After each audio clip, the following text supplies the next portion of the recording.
back. Welcome to season 2, episode 13 of More Than a Title. I'm your host, Jared Thomas, and we have an exciting show lined up for you guys with a special guest. But before I introduce this brother, I just want to take a second to dedicate this show to a few people, man. I just want to dedicate this to my family. You know, I love you guys. My boys, Jameer and Case, love you guys. Daddy loves you. Anything's possible. And lastly, to all you guys, the supporters, for continuing to help grow this platform. Like, you guys really keep me going. And honestly, I mean that. So, you know, before I get emotional and all that stuff, man, let's get into the chat because we got so many things we got to talk about today. So let's introduce our special guest today. This brother here is a businessman, entrepreneur, philanthropist, family man who has served in entertainment, music, sports, and production industries for over 30 years. He's a minority owner of the Washington Nationals Baseball Club and currently serves as chairman of the Washington Nationals Founding Partners Group. For 16 years, this brother served as the executive vice president and general manager of Centric, which was formerly known as BETJ, which was a network targeting African Americans and multicultural adults that was owned by Viacom. And in 2018, this brother also launched the Washington, D.C. office of Liquid Soul, which is the agency behind the marketing promotion of blockbuster films like Black Panther and Wrinkle in Time. And also, this brother has multiple awards for his distinguished work, including Emmys, a Namic Vision Award, and also produced 2 Grammy-nominated solo albums for B.B. Winans, Live Up Close, and Church. So, I could keep going too, man, but I'm going to save it for the pod. But let's give a warm introduction to our special guest today, Mr. Paxton Baker. How are you, brother? Thank you, brother. Healthy and positive on this end, and glad to be able to spend some time with you. Likewise, man. It is an absolute honor, man, especially me being a young professional from the Bronx, man, and everything we've accomplished and overcame, man. But I want a quick question. I'm going to keep it real right off the gate, man. How do you do speaking engagements like this and you hear your accomplishments back? Do you ever look back and be like, damn, I actually did this, man? Well, I guess from my end, thankful. And that would be the first word would be thankful. And thankful, appreciative. I've been overwhelmingly blessed to work with just a great group of professionals for decades of time now. And in the process with the developing just a phenomenal degree of trust. The sister who's here in the office with me, Wanda Edmonds, Wanda and I have been working with each other pretty much like close to 30 years now. Another brother, Derek Lewis, and I, we've been with each other 32, 33 years. And my business partner, who's also my accountant, he and I are like 28, 29 years. And so like the core group of people who are around me have had a long, wonderful history of time with, and we've traveled together. We've faced tragedies together. We've been blessed with just amazing adventures. We pretty much have been around, without exaggeration, the whole of the world together, and have seen and developed friends. A lot of the artists that we work with, people like Jeffrey Osborne, Freddie Jackson, Herbie Hancock, Wynton Marsalis.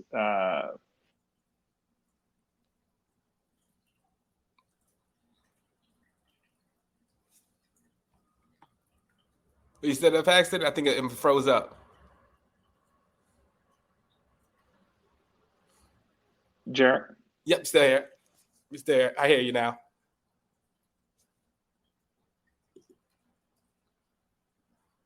Sorry, y'all. We might be having a little technical difficulties. Technology, don't do me wrong now. Are we still with each other?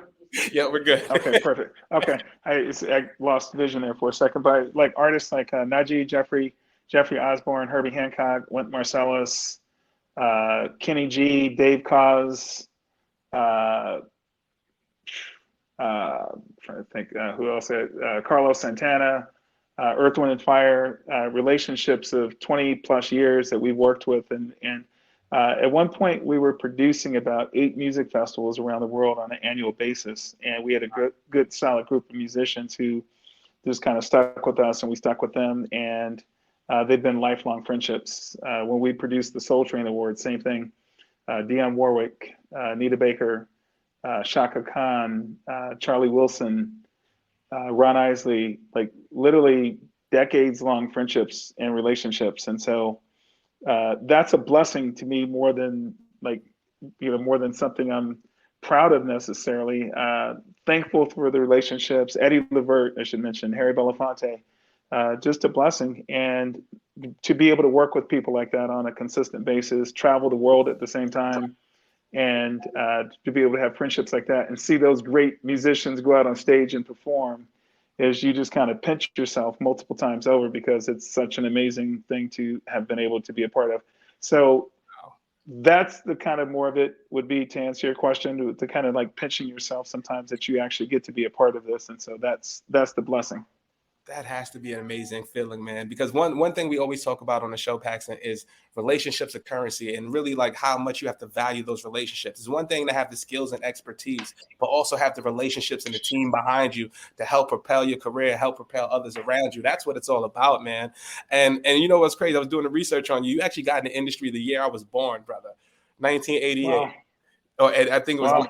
yeah, man, on 1988, brother. So you started early. I believe it was a PK, right? It was a PKB Arts and Entertainment, right? That later turned into Yeah, BET. that's correct. Yeah, actually, what I got to predate you just a little bit, because I started doing shows in college at Temple University, Wow. where the core of my career began, and that was in '84. So that would have been kind of really like more of the start. I started as a student, but as far as getting paid professionally, it would have been '88.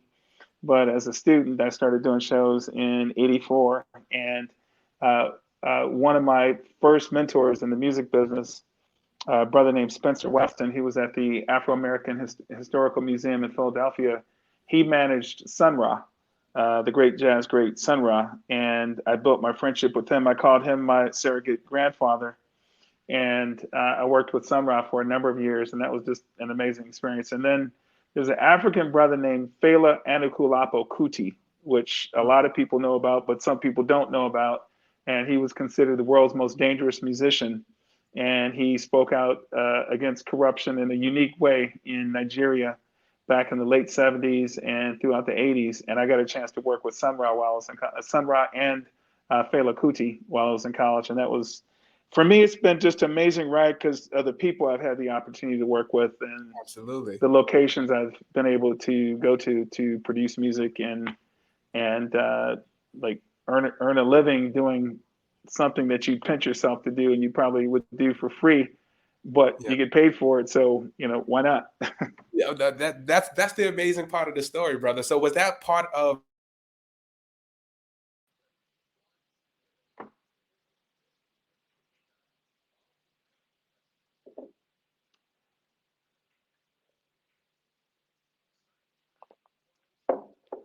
Jared, I'm not sure about, I lost your connection for a second. You said, is that what?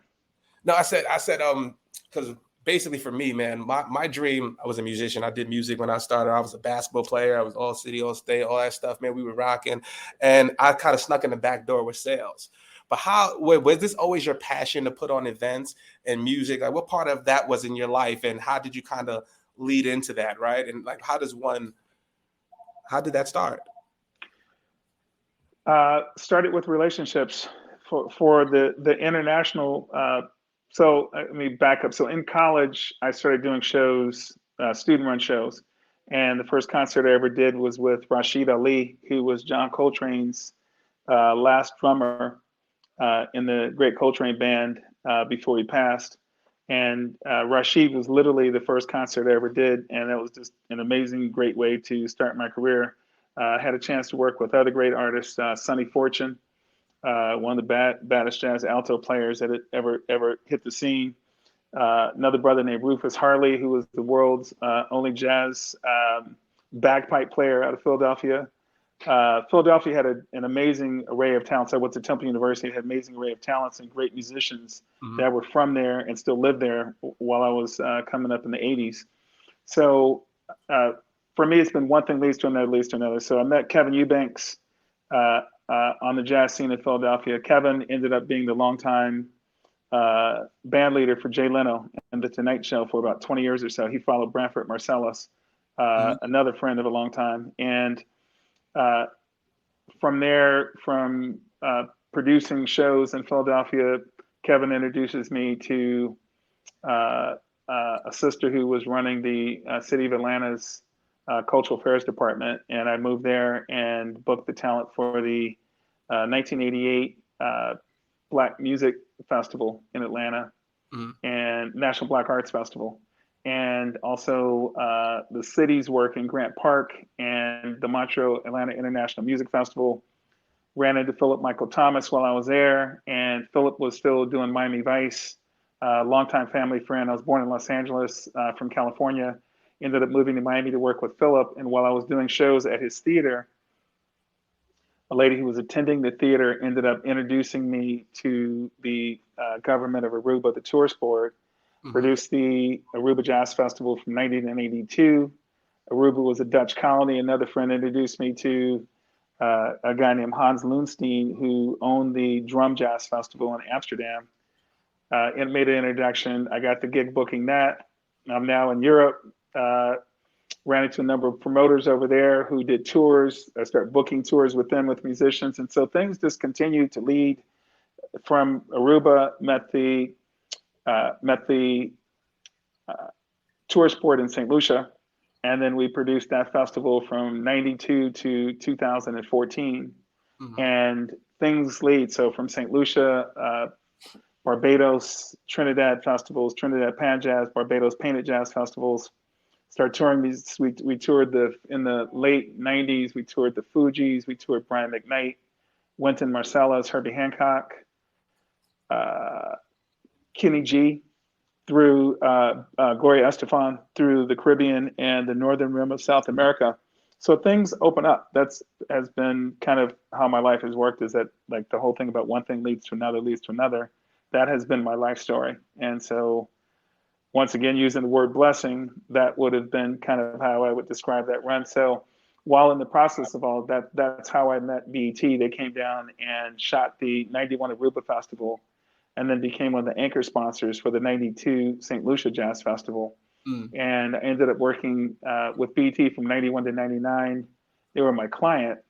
And in 98, gave me the opportunity to come aboard and run the BET Jazz, which was the second network, which I had helped them start in 2006, the Jazz Channel, BET Jazz, the Jazz Channel.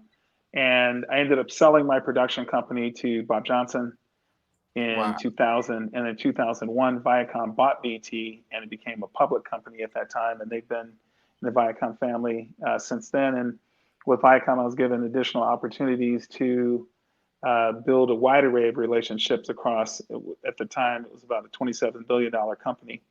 And that just really opened up just a whole load of different opportunities once again. One of which was launching the Soul Train Awards, relaunching the Soul Train Awards, which had been off the air. And we relaunched the Soul Train Awards in 2009. And that was truly one of pinching yourself over and over and over. I ended up meeting Don Cornelius and had a good conversation with him, and he put his hand on my shoulder. I was asking him to come back on the show and be honored, and it was in the dressing room for the OJs the year they got honored by BET for Lifetime Achievement. And he put his hand on my shoulder and said, "Young brother, this is yours now. I'm passing the baton on to you. So you take it and run it, put your creativity into it. I did what I did with it. It's your turn to make it work now." So that to me was the story in the Bible of Elijah passing his cloak on to Elisha. And I felt that momentous from Don Cornelius saying that to me. And we set records for the 5 years that we produced the show. Every year we set records in viewing for the show. So it was a pretty amazing run there as well. That's amazing too. One, rest in peace to Don Cornelius, man. He's the GOAT. And just that alone, right? You ever feel that pressure when you're doing a project like that? So like you're relaunching a Soul Train Awards and something that's as nostalgic as Soul Train and what it means to our culture. What was your mindset going into that? To literally just do exactly what he said, was to spin it and put our spin and our taste on it. Yeah. Growing up, looking at an iconic show like that, which I did on Saturday mornings, I learned everything from how to dance to how to look to put your play together, your Mac together. The beautiful sisters who were on that every week, and picking out which one you got a chance to hope to meet, and et cetera, et cetera. So now, from my end, I wouldn't necessarily say pressure from trying to outdo somebody else, but from my end, to do your best and to put your spin on it and your look to it, And for me, all the cultural things that you learned for me from doing shows in Africa, from doing shows in South Africa, in Ghana, in Morocco, to Indonesia, to throughout the Caribbean, like everything that you've learned, you bring all those sensitivities to any project that you do. And then it's your spin and your color on it. I had a great group of people, a brother named Bart Phillips, who was creative director, Tammy Willis Arishley, who worked on the show with me.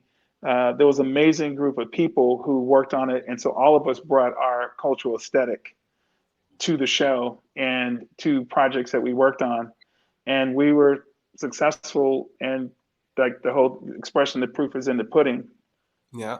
Our ratings outdid everybody else's. And pound for pound, dollar for dollar for the budgets that we had to work with, we delivered, and it showed itself out by way how well the ratings did, but in addition to our ad sales department at BET on how well they sold the show and being able to monetize something.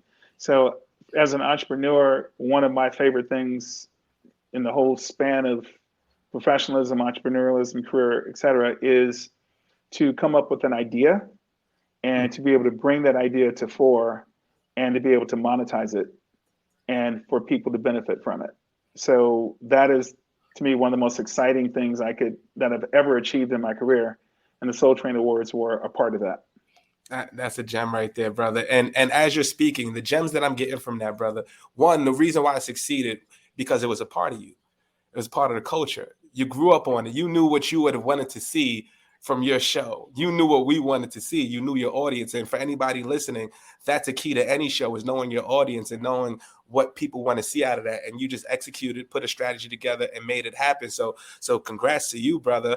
And then thank you, Jared. But one thing I would add to that is Don Cornelius, one of the things that he did such an amazing job of in the original Soul Train TV series, which was the longest syndicated running show of its kind in American TV history, is he introduced a new act, and then he had kind of a legendary act in the show. And so you'd have Shalimar, which was actually kind of breaking out in real time from the dancers from the Soul Train Awards. Jody Watley was a dancer. Howard Hewitt was added later, but Jeffrey Daniels, who was one of the best dancers that ever was on Soul Train Awards or on Soul Train show. So you had Jody and Jeffrey. So the Shalimar grew out of the Soul Train dancers, and then Howard Hewitt was added later. But that was a new act. But on the same show, he might have James Brown or Marvin Gaye. And so for us, when we did the show, it was like, okay, well, how can we take that model and add to it? So we introduced that was Miguel was Artist of the Year. Mm-hmm. It was his first award. I remember seeing him go up to the microphone and kind of apologize and say, "Wow, man, I didn't expect this, so I didn't prepare a speech or anything, but wow." And I kept saying, he really is tongue-tied. He's never gotten an award before. So Miguel and then Bruno Mars got his first award on Soul Train, and both of those were in Atlanta when they won. And we introduced Chrisette Michele on BET Jazz. We introduced Jill Scott. There was a lot of artists that we broke, and then we're putting them with Shaka, who was in the original Soul Train. We put them with Ron Isley. We put them with Dionne Warwick, who Don Cornelius called up Dionne Warwick to put together the first Soul Train Awards, the first one. And she told that story when she got her Legend Award. And so you're pairing Kool and the Gang, Earth, Wind, and Fire with these new acts that are coming through. And that was the original vision of Soul Train. So for us, it was unlocking Don Cornelius's vision, putting our spin on it and putting a modern spin on it. And that's just what we did. And we were successful with it. Yeah, that's amazing. And then we also want somebody from the crowd, one of my brothers. They asked who hosted that show. Do you remember? The very first one? Or the one with the Bridging the Gap with the older talent and newer talent? I think it was. So yes, I can answer that question really easily. So for in 2009 and 2010, Terrence Howard and Taraji Henson were the hosts for Soul Train. In 2011, it was Cedric the Entertainer, and then Anthony Anderson, And for when we produced it, Anthony Anderson, and then uh, and then uh, uh, Wendy Williams. Those were the hosts. And then the year after I left, Erica Badu hosted it. I remember that year. I remember Erica did it. Yeah. Yeah. Yeah. And so let's segue into that, brother. So, Mm-hmm. after the year Erica hosted, you left the show. What happened from there? How did your, journey, what else happened from your journey from that point? So my career at BT as a professional spanned 26 years. So I was often asked by people like, well, kind of like, why did you leave? Um, I consider myself now a young 62-year-old, but at the time when I left and I was 54, 55 when I left, I had done it for over almost half of my life. And I had a wonderful run at BT and at Viacom, had wonderful relationships with the employees there and the executives at Viacom. I ended up becoming chairman of the Viacom Marketing Council, which was all the companies that Viacom owned. I was the first African American in that position, first and only African American in that position. Wow. And I interfaced across all of the chief marketing officers of all the different brands at Viacom. I had a wonderful career, but prior to going to Viacom, I was an entrepreneur, and I owned my own business, which I sold to Bob Johnson. That was always my goal, to emerge on the other side of it and get back into being a kind of a smaller entrepreneur. I consider myself an entrepreneur at Viacom, Mm-hmm. and Oh no, not technology. Sorry, y'all. My I bad, was y'all. going through Anybody that watch? process of. But while I was going through that process, in 2006, I bought into the ownership group with the Lerner family of the Washington Nationals baseball team. When I left in 2015, I had already had the opportunity to join the ownership group of the Washington Castles, which was World Team Tennis. That year, the Castles won their sixth championship. It was my first championship ring and championship experience that I Congrats. had. In 2019, it was the Nationals winning the World Series. In 2021, it was the Washington Spirit and the National Women's Soccer League winning the 2021-2022 championship. So I've been now a part of three different ownership groups that have won championships, and I had other things that I wanted to do, and it wasn't continuing to work at the same company. It was like, let me come back out and put my entrepreneurial shingle back up, and I've never looked back. That's amazing. So That's yeah. amazing. So where did the idea, right? Because you went from entertainment, where you're mostly doing like events, you're mostly, the music, it's entertainment. Like, how did it transition to sports, and how does one go about creating the funding group or buying into a major sports team? What is that process like, brother? So so from an entrepreneurial perspective, I read something which I stuck with the whole of the time I was at Viacom, and that was, I work for myself at BT. I work for myself at Viacom. Mm, And I never stopped being an entrepreneur. I was an entrepreneur as a part of a much bigger business enterprise. mm. So when things came up, like being able to buy into the ownership group of the baseball team, one, you have to be prepared to have savings to be able to have money to do investments. That's a core piece, and I can't challenge people enough to save money. So when opportunities come up, if you're not prepared, it doesn't That- really mean a whole lot. yeah. So the preparedness part is a critical piece to it, of like actually having money that you have to invest in opportunities. If not, for the most part, you will continue to work for someone the whole of your life. And there's nothing wrong with that. I made great money and I really loved what I did. So there was a deep passion as a part of it. But my achievements were achievements at BT and at Viacom, of which there were many. So, like relaunching the Soul Train brand, produced the Source Awards for 2 years, Yeah. produced the Billboard BET Jazz Awards, and phenomenal opportunities. Produced the BET Experience, which was the live festival, which led into the BET Awards.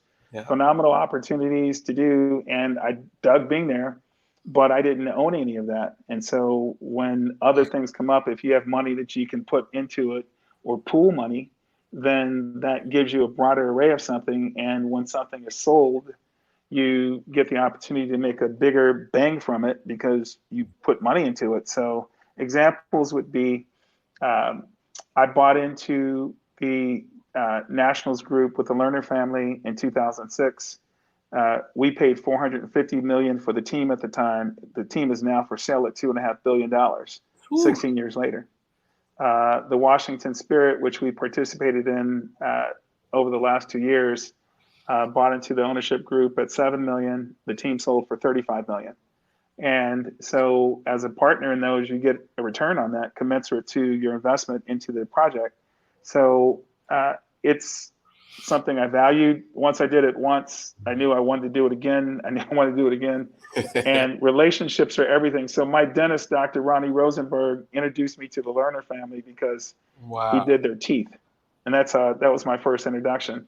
And once doors open in that regard, you will find, much like I told you about the festivals on how we grew relationships and produced more festivals, it's the same thing for business opportunities when they come to you. One comes, I guarantee you invariably, if you do a good job with that one, another one will come. And if you're once again in a financial position to make additional investments, then you'll be able to share in more and like continue to build profit and continue to build wealth. That's amazing, man. Like you said, and one thing I heard from that is the savings and being prepared for opportunities, man. And the relationships, once again, it always goes back to relationships, guys. Like it is currency and it can take you so far just being a humble person, being a good person, standing on your morals, your principles, and looking out for people and doing right, man. And that's what it seems like you did, man. So what advice would you give to somebody like myself, Paxton, or any other young professional looking out that's how do you maintain those relationships, right? Because we talk a lot about building those. How do you maintain those at such a large scale that you have? Because you've encountered so many amazing people. So one of them, I would say, just from a simple perspective, is be the friend that you like to have. You be that friend to other people. So by way of, how would you like your friends to share with you? You share with them the same things. And I think that everybody's got something that they can share and put in play. Yeah. So be the friend that you like to have. You be that friend. And so rare. Yeah, it was a saying that Bob Johnson used to say, and that was build your friends before you need them. And for me on that one is kind of, the gifts that you have and the things that you have, share those with other people. And when it comes time where you need something back from somebody, you're not borrowing something that you haven't already lent out to other people. And so share, be meaningful, give all of what you can. It could be making an introduction to another person when someone needs something. It could be loaning or giving money away to somebody. It could be getting somebody into, I've gotten into multiple events, and when I turned around, there was somebody else who wanted to get in, and rather just going in and closing the door behind me, I opened the door a little bit longer and got them into the same room I was getting into. There was early on in my career, back in, it would have been like back in 1989. I remember I was going over for a meeting at WLRM, which was the PBS radio station, or the NPR radio station in Miami. And I was going over there to meet with them to ask them to broadcast the live concerts that we were doing at the Miami Way Theater, Philip Michael Thomas's theater at the time. And I'm getting on the elevator. I'm going upstairs to meet with this guy, Don. I'm blanking on his last name. And I see someone walking toward the elevator door. And instead of just letting the elevator door close, I put my hand out really quickly, swiped the thing, and the elevator doors opened up. The guy gets on the elevator, and he says, "Well, thank you." And so I could have just been lazy or said, I don't care, the door's closing. No, I went the extra mile to open the door up for the gentleman. And I get upstairs, and it turns out that's who I was coming to the radio station to meet. Wow. So the Crazy. vibe of me saving the door to, open the door for him, where he appreciated it and thanked me for it, versus like it would have been wholly different if I just let the door close and like, yeah, okay, yeah, you're the guy who let the door close on me, and didn't let me up on the elevator. Whereas he gets on the elevator, I said, hey, how are you? He said, thank you. It was really nice of you to keep the elevator door open for me. And I was like, yeah, no problem at all. I hope you have a good afternoon. Not knowing that I'm about to go, that's the person who I'm going to go meet with. Yeah. So it made all the difference in that meeting. And that actually helped really, that was one of the integral things, which was a stepping stone in my career, which was this radio series, this jazz series that I did on radio in Miami, metropolitan Miami. That actually, one of the people who was a board member of the Chamber of Commerce heard the show and ended up coming to the theater, saw the show, and she was the one who made the introduction for me with the tourist board in Aruba. So who knows if that meeting had gone differently, that one little thing of being kind enough to, open a door for somebody. I try to have that same type of mindset when I drive. When you see somebody cutting in front of you, Yep. it's like we all do it. Everyone cuts people off invariably at different times for different reasons. Mm-hmm. And so rather than be angry and blow the horn at them and start an argument, just like, hey, I cut off people sometimes. I try not to, but sometimes I do if I'm trying to swipe in a lane or something. So let me just, share an act of kindness or let someone in, like wave them in because you see they're under some degree of distress. So that's what I try to do in my life. And that's part of the affirmations that I say to myself in the morning and in the evening on just trying to be a better person and having a quality life. I try to live that on a daily basis. And that to me is part of the whole thing about building relationships. And that has been truly one of the greatest blessings of the whole of my career, have been the relationships that I've been able to build and keep over the course of my career. That's and it's so reassuring to hear you say that, brother. Because I told you a little bit in the green room, and it's crazy that one situation led to so many other opportunities and how the stars aligned for you. Like for me, brother, I started, man, I was in sales, man. I was tired of sending emails. I had a good quarter, I have a bad quarter. I sell a meal here, a meal there, all these other things. I leave a job, all these other things. And I'm like, man, it has to be a better way to do this. I knew if I connect with you and I'll tell you who I am and I have these conversations and let you know what I have to say and provide value, I could have more relationships. I could drive more sales. I went on LinkedIn, man, hat and hoodie, man, every single day. Just started pulling my phone out, started talking, man, and started building those relationships. And I ended up closing $2 million without an email, brother, and just telling my story and being great, just like this, man. And I just have these conversations to hear you say that relationships are so important. And the relationships that I'm establishing right now with people like yourself, man, just means the world to me, brother. And I would also love to know, man, because I know there had to be a time in your career. What was one of the toughest things you overcame in your career? Like, what were the biggest lessons that you may have learned from all these different, scenarios and things you've overcame in your career, brother? What's one that sticks out?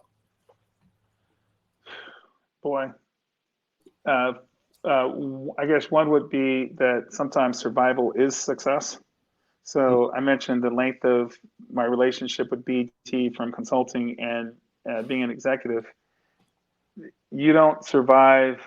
You don't survive 26 years with an organization in corporate America unless you're truthful in your conduct, and you're not building enemies by way of like cutting people off, coming behind them, talking behind people's backs. You think that something is done in secret, but it rarely is. And so those are just some really simple ones.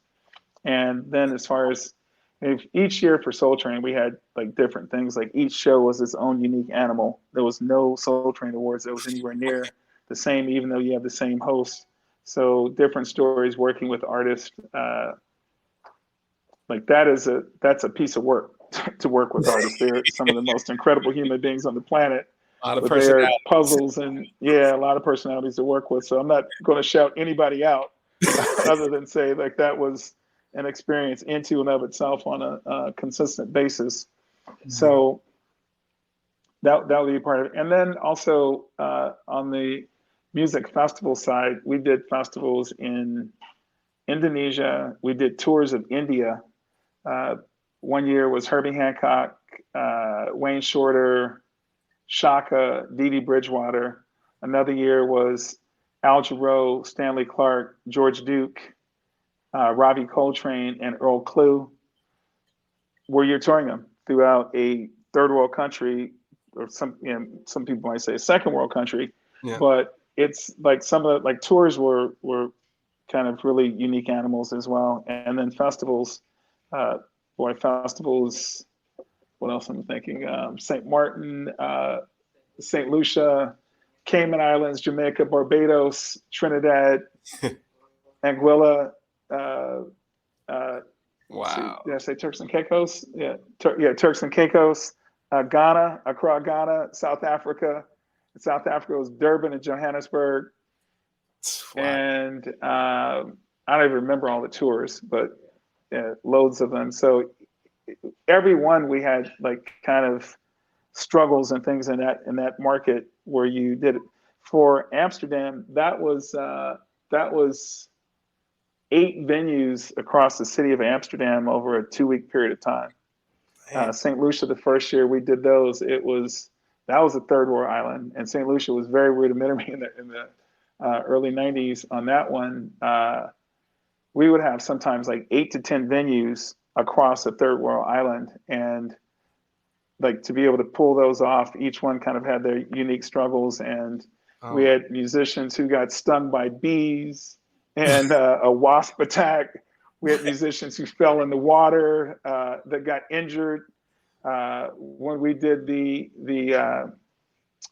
Cayman Islands Jazz Festival, one of the musicians fell off the stage and had a concussion and did not miss the beat and kept singing until I realized what happened. He was on the ground.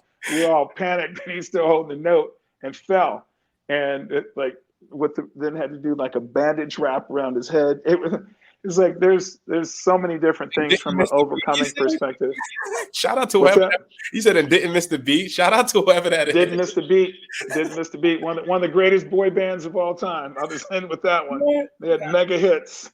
Did not miss a beat, and just an amazing musician and soldier. So those, and then business obstacles, and now I'd say it's like we're more in the phase now of client satisfaction. Like people are looking for high demands on value for the work that you do for them nowadays, and that only continues to get harder over time. Like providing value, client value, like meaningful client value, and being able to survive some of those events and work through them, deliver value, get paid, and keep moving on to the next project. So I've had hundreds of obstacles to overcome over the course of what's now closing in on a 40-year career. That's amazing, brother. That's amazing, brother. Then on the flip side, then, right? Because you've also done a lot of great works. Is there one that sticks out that you're really, really proud of? If what was one that you would hang your hat on right now if somebody asked you one project? Well, so that's a question that I had been asked before, Jared, is like if there's one major significant one, and on that one, my response is generally no. There's been so many. We did Eric Benet in Central Park one year for the Tall Ships with J&R Music World. Like Central Park was one of my just like kind of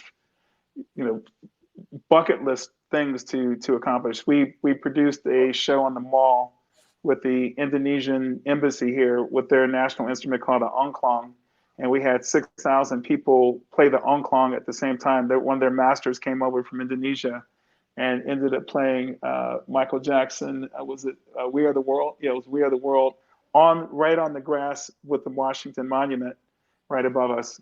We produced the 75th anniversary of Marian Anderson, her great concert in 1932 at the Lincoln Memorial. She wanted to originally play Constitution Hall, which was run and owned by the Daughters of the American Revolution, and they wouldn't let her play there. So Eisenhower's wife, no, not Eisenhower, Roosevelt. right. Was it the First Lady, Eleanor Roosevelt? Thank you. Eleanor Roosevelt had her play on the mall and had the Secretary of the Interior like set up the Washington Mall. Well, we did the 75th anniversary of that at Constitution Hall, and we had a choir of like 330 people. It was the Winans brothers.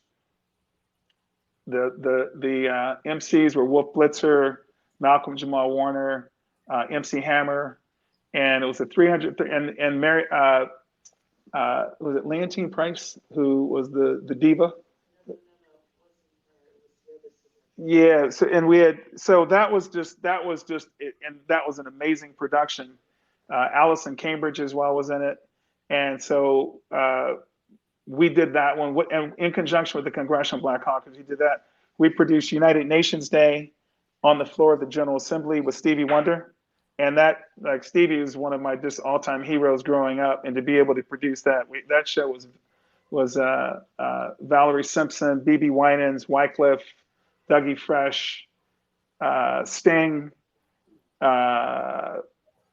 India's foremost violinist, Mani Subramanian, the Dirty Dozen Jazz Band, and that was like on the floor of the General Assembly of the UN. You've seen pictures of the UN all your life, and now you're there producing.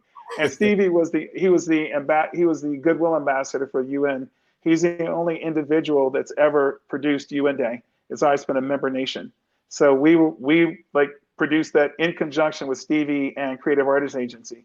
So White House Productions, Soul Train Awards, like each of them were unique. Did that for 5 years. So now there isn't just one. I really couldn't answer that just to say that there was just that one that was just so overwhelmingly blew the other ones out of the water. All of them were equal in stature, and just to me, like, yeah, truly, truly amazing production. We worked with the city of DC on Emancipation Day and did some pretty incredible debates with Black leaders on the left and the right. And so, I can't answer that question with one thing. I'd have to say there's been a multitude of them. The more you say, brother, the more I get amazed that it's like, man, what a life that you're living, brother, and like how inspirational it is, brother. And I also wanted to ask you, I'll ask you one more question. I know we're running over time, brother, and I appreciate you. So me, I'm also a parent, brother. I have a 14-year-old son, right? So one of the things I'm trying to do, man, I'm dad. I could never be the cool dad, right? Even though I could be doing all this cool shit. I'm trying to bring my son into the business. I'm showing him, I'm helping. He's helping me grow the business, all these things, right? Like, have you ever had that situation with your kids, and how do your kids view? Like, do they see dad who does all these things, or is it just dad? And how do you kind of bridge that gap? You know what I mean? Because I do. So it is just dad. It is just dad. 100% is just dad. And when dad's home, he's taking the trash out and doing fundamental things around the house. So it's 100% just dad. But I think with children, that light bulb has to snap on its own inside of their brain. And I don't believe that you can do that for them. I think they have to find that 100%. Into and of itself. And so my son, Lucas, who's now in college in Michigan, and he's 18, and I really wanted, I love basketball. It's like one of the deepest, most passionate things in my life, and still play basketball. And I wanted him to love it, and I pushed it, and I enrolled him in different basketball clinics and classes and stuff. And he liked video games more. And then one day during the COVID, it clicked for him. I'd already taken him to an all-star game the year they had it in Charlotte, and it clicked for him, and he developed a passion for it. And now he's overwhelmingly passionate, and he's studying sports management and wants to go into basketball. And so I didn't push it. Like it wasn't anything that I pushed or something I can take credit for, other than maybe planting the seed. But he's already shown me from what he's learned and amassed in his learning, he knows more about parts of the game than I do. And I have been I've been watching basketball since black and white in the 60s when everything was on tape delay. And so now I've got a son who the amount of knowledge that he has about the game is broader than mine. I couldn't be happier, couldn't be prouder. So I think as a parent, you really have to be patient. And what's the scripture? Bring up a child in the way that he should, and his learning, he'll come back to it. I'm not quite quoting that scripture quite correctly, but that's the gist of it. So put the example in front of them, teach them as best you can, and then leave it to them to kind of gather from there. My youngest daughter, Chloe, told her mom the other day, like she came over and I was watching. I was like kind of nodding in and out of a documentary on Babe Ruth. As soon as the Babe Ruth documentary ended, the next up was a Muhammad Ali documentary. Mm-hmm. So we ended up watching. Antoine Fuqua was the producer of it. I'm not sure if it's LeBron's production company. It may have been LeBron's production company that did it, but it was the first Ali Frazier fight. And then we watched the Rumble in the Jungle. And now once a week we're watching boxing. And she said to her mom the other day, Lucas has basketball with dad, but I've got boxing. And so tonight we're going to watch Frazier Foreman, Ron Lyle. So because I watched those fights as a kid, and they were like otherworldly for me. And as a kid, I got to meet Muhammad Ali when I was 15 at his training camp in Berrien Springs, Michigan, for a week. Every day I went and saw him train. He was training for the I think it was Jimmy Young fight. And then I met him again a number of times when he was older. And like, to me, once again, like the opportunity to meet your heroes, there's nothing short of it, nothing more amazing than the opportunity to meet your heroes. But I'm now able to share that with my daughter. And she picked that up on her own without me kind of pushing it. As parents, that is something that we sometimes do, is push our kids. But I think that from a learning perspective, if we can kind of lay some seeds there and leave them the patience to find themselves, that often they do. That's real, man. And I appreciate those gems, Paxton. And before we go too, brother, I'm going to let you know, man, if you come to New York, man, I'm going to have to get you on the court, Paxton. You got it, man? You sure you got the knees? Because I might have the jump shot still, man. Yeah, well, it's an interesting thing. My basketball game is called the Pit, and it's 3-on-3. That's no take back. Winner keeps the ball. We play to 11 by 1 or 2. 1 point is just put back more often than not, and we have the NBA 3-point line. That's 2 points. So it's 11 by 1 or 2. There's no ticky-tack fouls. So there's no charging, no blocking. Are we playing if you set a pick? Come on. Yeah, pretty much. You set a pick, don't put your hands over your balls and think that that's going to stop somebody from knocking you over, because if you don't set a pick like a football pick, you will get knocked over. No flopping. If the ball leaves your hand and you get hit, your hand gets hit on the other side of the ball leaving your hand, that's not a foul if it doesn't interrupt your shot. So we've had plenty of pros play with us. Roy Hibbert and Jeff Green played with us different summers. And we've had loads of pros who play pro ball in Europe. And you got to be careful talking shit because if you don't back it up with physicality. So I never Give me 3 months to get my shit together. Give me 3 months to get my shit together. I'm back. I never talk before I play. I never, ever talk before I play. But so, yeah, it's a man's game. It's hardy. Ain't no flopping, no soft calls, or you get argued off of it. So, yeah, we played basketball like the bad boys played basketball back in the 80s. The 88? So, yeah, you were John. Yeah, the Pistons. Baby. Yeah. See my boys, they like, be careful talking shit. But brother, last question out of here, brother. Mm-hmm. And I gotta ask you, and this is straight from the heart, man, because I so much appreciate it. I look forward to this conversation, brother. You didn't know me from a hole in the wall, man. I reached out to you on LinkedIn, and the fact that you took time out your busy day to come on my show to give us game, it means a lot to me, brother. And I'm just curious, what made you do that, brother? You were persistent, and you asked. And I said to you earlier on being the friend that you'd like to be, I was you. I'm 62 now. So I was, how old are you, Jared? I'm 34, brother. 34. So I was 34 at one point. It was almost 30 years ago, but I was 34 at one point. And there have been so many people who've opened the doors for me and who were kind to me when they didn't need to be. There was no thing they could gain from being kind to me. One of them was Clarence Avant, the Black Godfather. Yes, and sir. his story's on Netflix now. So I met Clarence when I was 30 at backstage at a New Edition tour in 1991 at the old Cap Center in Landover, Maryland, right outside of DC. And when you see his story, for those who haven't seen it, go on Netflix and catch it. It's called The Black Godfather. I lived through all of that with him, and the big brag at the end from Kamala Harris and from a few other people was that Clarence never cursed them out. He never cursed me out. He cursed a lot, and he curses a lot, and he's got one of the most outrageous mouths of anybody in modern history. But there's so much wisdom that spews forth from it. And not long after I met him, my next trip to Los Angeles, I'm literally sitting in his office for hours of time. He had one of those old phones. This is like literally 1991. And the old cords that used to crumple up, and you'd have to unfold them every night. He never unfolded his. And so I'm sitting there with his feet up on the desk and his rubbing his tummy. And I'm sitting there listening to him talk to Andy Young, Maynard Jackson, Bill Clinton, Hank Aaron, L.A., Babyface, Jimmy Jam and Terry Lewis. Yep, the legends. Bill Withers.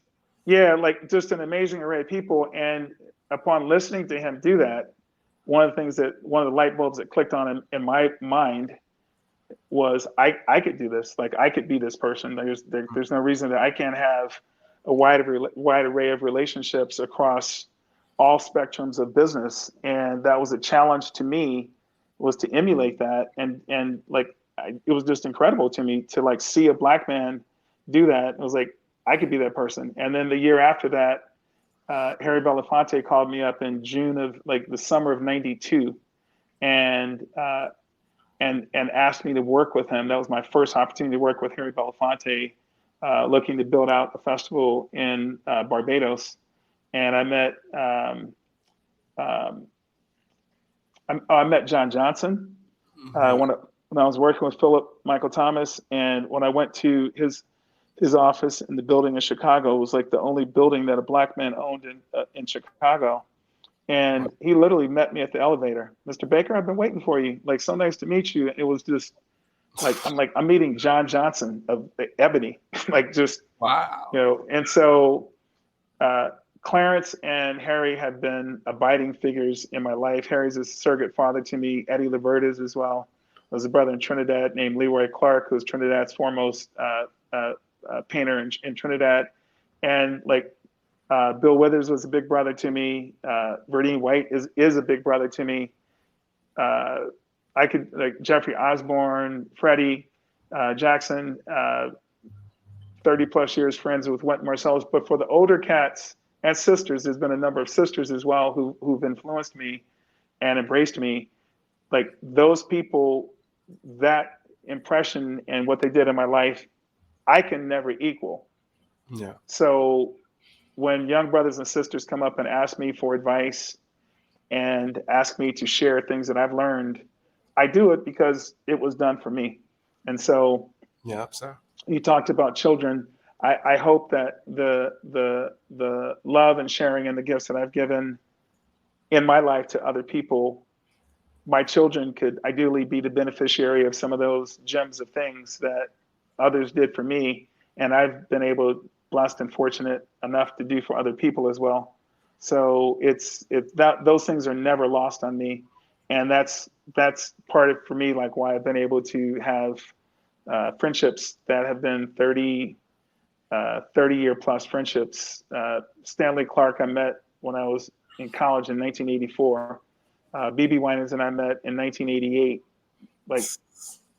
decades-long friendships.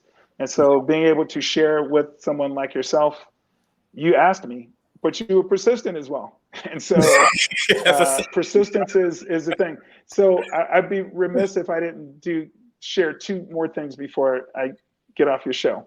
I appreciate you, brother. One is volunteerism. and charitable giving and charitable work. That's an integral part of my life that my mother taught me, was volunteerism and basically doing more for people than people do for you. And so it's, to me, of critical importance to give back, to share your blessings with other people. That's one. And then two is the book Think and Grow Rich by Napoleon Hill. Think and Grow Rich by Napoleon Hill. I was given that book by an older white gentleman at 17 years old. I was living in Russellville, Arkansas at the time. And I was a high school dropout when he gave me that book to read. And that book has been the most integral, game-changing book in my life outside of the Bible. But my success secrets, my success principles that I've lived my life on came from that book, Think and Grow Rich. So number one is positive mental attitude. Number two is sound physical health. Number three is harmony in human relationships. Number four is freedom from fear.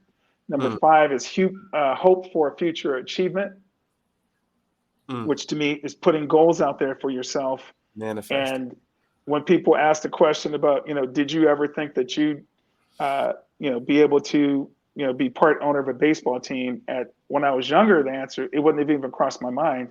But once I started putting goals in place for myself and the opportunity came up, I was like a pit bull on biting onto something, and you couldn't shake me off because I was there. So addition to that is the capacity for faith, the willingness to share your blessings, a labor of love, which is to me, once again, giving, and then self-discipline and open mind on all subjects, being open-minded and not thinking you can't achieve something or something is beyond your reach, and open mind. The capacity to share your blessings. And then the last one is economic security, which I shared with you earlier, from the perspective of being financially prepared to jump on something when the opportunity comes to you. You could be in the real estate space and you're selling real estate, but suddenly like now, no, you've actually saved up enough money to buy and to be able to do projects. And then friendships from the perspective of like-minded people who are positive. I try not to be around negative people. I'm really good on that. I'm not being around negative people. And when opportunities pop up, I've got good friends who've got paper who can invest with me, and they've seen me make money. And so they have the confidence in me that I'm going to make them money. And I have a really good track record of making money for people who come into my investments with me. My man, brother. Thank you so much for these gems. First of all, brother, I gotta make a joke, man, because Martin's my favorite show, and my favorite episode is when he had Simon in the Skybox. You remember that one, the Simon in the Skybox, where he had him when Pam's boyfriend was an older gentleman and he owned a team. He called the timeout on the Pistons and all that. But that's my favorite episode, bro. And it reminds me of you, and everything you said is so true, brother. Like, you don't know what this opportunity is doing for myself right now. I've got brothers, cousins. I've got, my son's godfather. I got people I worked with in this chat right now that are in awe of the journey and story. And the fact that you took time, man. I just started my own business. I've got the entrepreneurial fire burning right now, and I'm going for it, brother. So just to hear the gems from you, man, I was like a sponge, man. I'm like glued to my seat. And I just want to say thank you again from the bottom of my heart, my brother. This means a lot to me. And I'm rooting for you. You're very welcome. You're very welcome. So I did say, like, there was two last things from the perspective of the Think and Grow Rich and volunteering, but this will be the last one. And that is, I don't believe that there's anything that I've achieved that other people can achieve as well. And so when I look at the great works of people before me, and Dr. King is one of my abiding heroes, and Dr. King always talked about servant leadership. And I aspire to that in my volunteerism, is servant leadership. And to be the person that people can aspire to come behind to do things, because like I wear it on my heart, my volunteerism, I wear it on my heart. I don't believe that there's nothing that if you write out your goals and put in front of you, that whole concept of whatever the mind of man can believe and conceive, the mind of man can achieve, or the mind of woman can achieve. I wholly believe that because it's manifested itself in my life. I was the youngest of 6 children by natural birth. My parents adopted 2 of my cousins. I was the youngest of 8. born in Compton, California in 1960. Wow. And I have learning disabilities, dyslexia, severe ADHD. Wow. A lot of learning disabilities that they take medicine for now or have special classes for. I was that kid, 3-time high school dropout. And so talked my way into junior college and got an associate's degree and qualified for a GED. So there's nothing that was special about me from that perspective of like, I've got more things up on other people because of how my life, silver spoon. I wasn't the kid that was like driven enough to say, oh, I want to go to college for 4 years. I went to junior college for 2 years, took 2 years off in between junior college and college, and ended up graduating from Temple University. And so there's nothing that was just that special. It was like, you can't look at me and say, hey, you got these breaks. It's like, no. No, you put in the work, brother. I didn't. You put in the work. So if I did it, you can do it. That's the point that I'd like to leave you with. And don't ever let anybody tell you that you can't. Blow them out of your life if they tell you that you can't. That's it. And we're going to end off. I'm going to drop the mic on that moment, guys. This episode is going to be anything possible. Peace out.